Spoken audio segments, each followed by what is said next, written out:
Hi everyone, my name is Erin Petty, and today I'm going to be talking about changing the way we teach number sense for our students. So what is number sense, first of all? Number sense is the ability to interact with numbers flexibly and conceptually. It's not memorization. Simply memorizing the facts does not mean that a student has number sense. The one quotation that I really think sums up number sense is that it develops gradually over time as a result of exploration of numbers, visualizing numbers in a variety of contexts, and relating to numbers in different ways.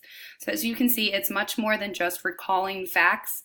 It's relating to the numbers, manipulating the numbers and the patterns, and really exploring the way numbers work. Using a mathematical mindset is one way that you can develop number sense, and that is knowing that math is a subject of growth. It's not something that you are born good at or can't grow in. It's definitely an ongoing process, and all students can grow in math. The student's role is to learn and think about new ideas and the way numbers relate to each other. Early number sense development is usually taught very well. This is students before their school age. We usually have students playing with puzzles, or really kids, shapes and numbers, and they're really allowed to explore what the patterns in math are. They realize the relationships of math and they make their own connections. The problem really starts when they get to be school age and it turns into formal math with all the drill and practice and timed assessments. This creates a fixed mindset instead of the growth mindset or mathematical mindset that was discussed just now. Math should be a flexible concept. So one example of number sense is thinking flexibly about problems. For example, a student with good number sense would change 21 minus 6 into 20 minus 5, which is much easier to solve mentally. So it's not that they memorize the answer, but they can manipulate the numbers.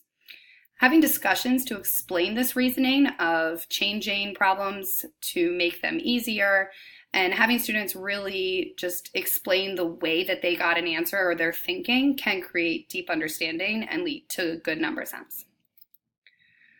So this figure right here shows the methods and concepts that students should learn and in what order. So this is from Bowler, and it shows that students start off by counting, and this gives them a concept of the number. And then they move on to counting on, so counting on from 10 or counting on from 20, so being able to start somewhere besides 0. Then the concept of a sum, adding numbers together, repeated addition, and then finally the concept of a product. So it just shows the steps that students usually develop number sense. The fear of memorizing is something that is very real for students, and it is important to some degree to have students memorizing some facts, but this can be done conceptually with a lot of different activities that I'm going to discuss. Timed math practice and drilling causes a lot of anxiety in students. It does not help develop their number sense. It makes them less confident in math and leads them to really fearing math and dreading it and thinking they're not good at it. One conceptual math activity you can use is breaking down facts. So showing students that 17 times 12 is a pretty challenging problem for most students to do in their head, but many students might make sense of doing 17 times 10, which is an easier fact to do in your head, and then 17 times 2, and then adding those together. So that would be one example of an activity that you could do with students to help develop number sense. Something else for developing number sense that's really important is engaging both sides of the brain. So the left side of the brain is factual and technical information, and then the right side deals with visual and spatial information. So most people think about math with the left side of the brain, the factual information, but really when we're developing number sense, we need to be using both sides of the brain and really using the visuals of the numbers and spatial information to develop that number sense. One of my favorite activities to develop number sense are these different flashcards. So these are not your typical memorization flashcards. It shows the answer in many different ways, so students can make those connections. So for example, if the problem was 12 minus 1, all of these flashcards could be scattered with lots of other ones, and they would have to pick out each one as a solution. So students can compare which solution they found and realize that numbers are represented in multiple ways. Using examples and non-examples is probably one of the most important activities that you can do for students. It avoids misconceptions of just one version of a concept. So the image at the right is really helpful in showing the typical images are at the bottom. So the right angle that we typically see, the triangle, the square, the parallel lines. But every example above that is also a right angle, a triangle, parallel lines, a square. It's just examples that they might not see as much. And this can also lead to discussion of why it's still a right angle, even though it's tilted slightly. It's also helpful to look at examples that don't fit the definition for students to gain a better understanding. So for example, if you're talking about hexagons, you could give a definition that a hexagon is a closed figure made up of 6 straight sides. So the picture on the left are 4 examples of a hexagon. Those all have 6 straight sides and they're closed. Students could lead a discussion proving that. The non-examples over on the right could lead to a discussion of why they are not hexagons. So the one on top, you would hope a student would notice that it's not closed, even though it has 6 sides. The images on the bottom don't have 6 sides, so that's why it's not an example.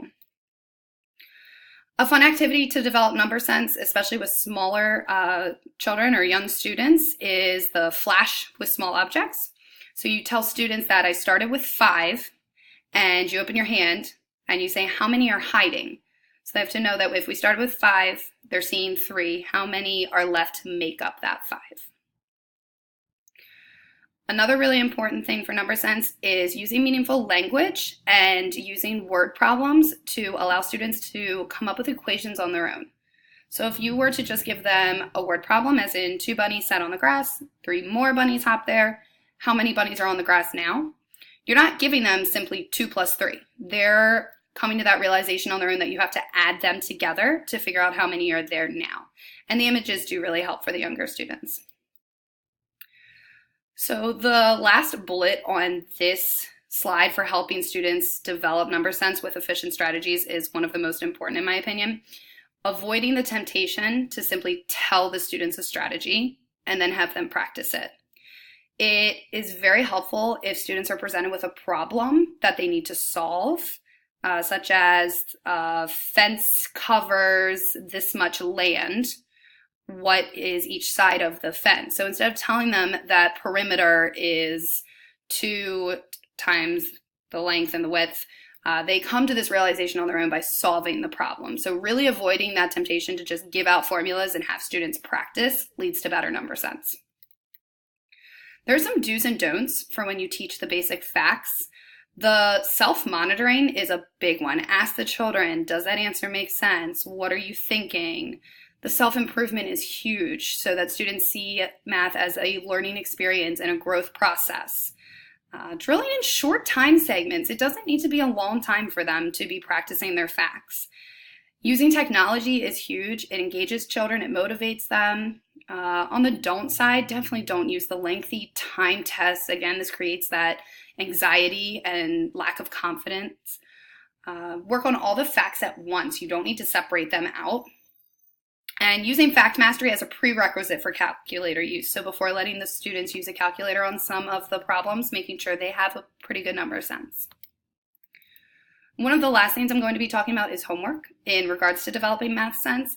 Homework is very stressful for students and most of the time not very effective.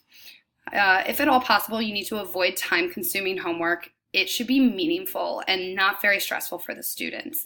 Reflection questions are one of the best ways that you can get over this fear of homework for students by having them reflect on what they learned that day and answer questions that they really can't get wrong as long as they put thought behind it. So overall, number sense is one of the most important skills for students to build. But most importantly, it's something teachers need to know how to teach effectively. We need to know how to teach it first before we can expect our students to develop good number sense. And hopefully these strategies are some that you can implement in your classroom and help students develop that number sense that will have them be successful for the rest of their lives. These are the resources that I used in my presentation, and I hope you enjoy and have some things to take back to your classroom. Thanks.